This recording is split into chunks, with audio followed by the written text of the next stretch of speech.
नमस्कार दोस्तों, मैं डॉक्टर प्रियंका सिंह स्वागत करती हूँ आप सभी का।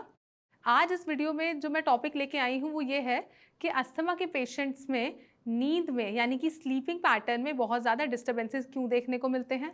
अस्थमा के पेशेंट्स और स्लीप डिसऑर्डर्स आपस में कैसे इंटरकनेक्टेड हैं, इसी टॉपिक को आज हम डिटेल में डिस्कस करेंगे। सबसे पहला जो रीज़न इसके पीछे हो सकता है वो है OSA यानी कि ऑब्स्ट्रक्टिव स्लीप एपनिया। ओएसए में क्या होता है कि जो भी पेशेंट ओएसए से सफ़र कर रहे होते हैं उनको सोते समय उनका जो ब्रीदिंग है, मतलब जो वो सांस ले रहे हैं, उनके एयरवेज में कुछ सेकंड का कुछ पॉज आता है, जिसकी वजह से जो प्रॉपर फ्लो ऑफ एयर है वो नहीं हो पाता और जो पेशेंट है उसका जो ब्रीदिंग है वो कुछ सेकंड के लिए रुक जाता है।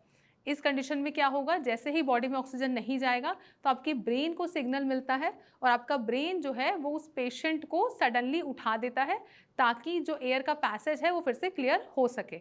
तो जब भी ये प्रोसेस होगा, जो पेशेंट है जो वैसे सफ़र कर रहा है उसका जो नींद है वो कुछ सेकंड के लिए डिस्टर्ब हो जाएगा और पेशेंट को वापस से फिर से सोने में कुछ समय जो है वो लग सकता है। अब अगर आप अस्थमा से सफ़र कर रहे हैं तो ये तो आप सब लोग जानते ही हैं कि अस्थमा के पेशेंट में जो उनका सांस का नली है उसके अंदर इन्फ्लेमेशन आ जाती है, सूजन आ जाती है, जिसकी वजह से उनको सांस लेने में दिक्कत होती है और तरह तरह के सिम्टम्स बन सकते हैं, जैसे कि वीजिंग, कंजेशन, कफिंग या फिर बहुत ज़्यादा स्नीजिंग।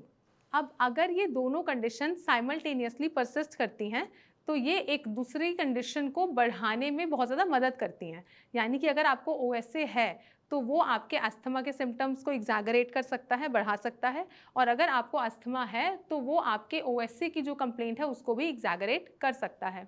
माना जाता है कि 25% अस्थमा के पेशेंट्स लेटर एज में जाके OSA से पीड़ित हो सकते हैं। तो ये एक मेजर रीज़न है कि जो अस्थमा के पेशेंट्स हैं उनका जो स्लीपिंग पैटर्न है वो कहीं ना कहीं डिस्टर्ब रहता है। दूसरा इसके पीछे जो रीज़न हो सकता है जो हम डिस्कस कर सकते हैं वो है इंसोम्निया, यानी कि नींद ना आना।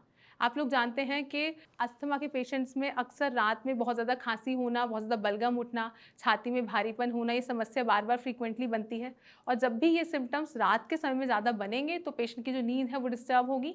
पेशेंट बार बार जो है वो सो नहीं पाएगा, उसको बाउट्स ऑफ कफ आएंगे, जिसकी वजह से पेशेंट दिन भर बहुत ज़्यादा टायर्ड फील करते हैं, थकावट रहती है और एनर्जी लेवल्स उनके बहुत ज़्यादा ड्रॉप डाउन कर सकते हैं।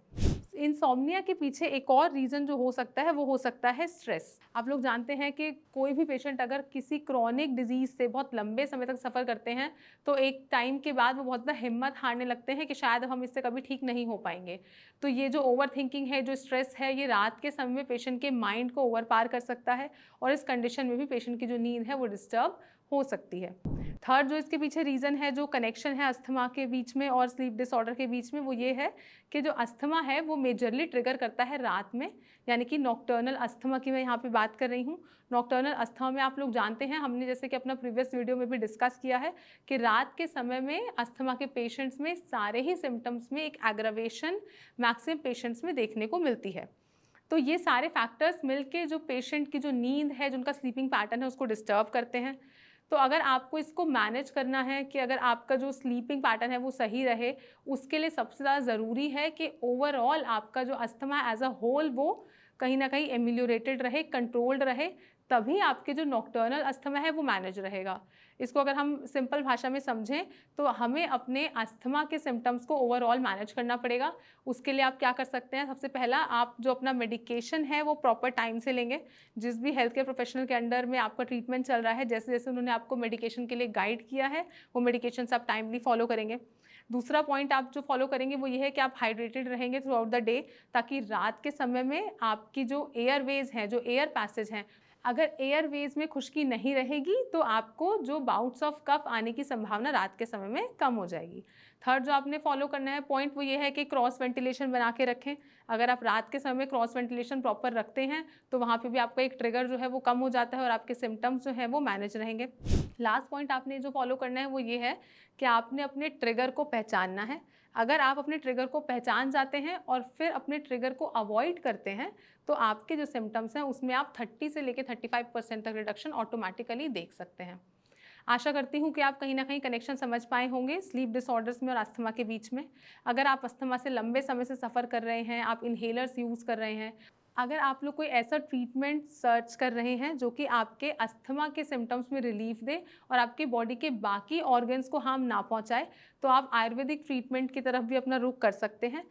अगर आप अस्थमा का ट्रीटमेंट ढूंढ रहे हैं तो आप हमारी टीम से भी संपर्क कर सकते हैं, नीचे दिए गए नंबर पर भी कॉन्टैक्ट कर सकते हैं, या फिर आप कमेंट बॉक्स में भी अपना नंबर ड्रॉप कर सकते हैं। हमारी टीम अपनी तरफ से पूरी कोशिश करेगी कि हम आपके सिम्टम्स में आपको रिलीफ प्रोवाइड करें। जल्द मिलते हैं अपने नेक्स्ट वीडियो में, तब तक के लिए नमस्कार।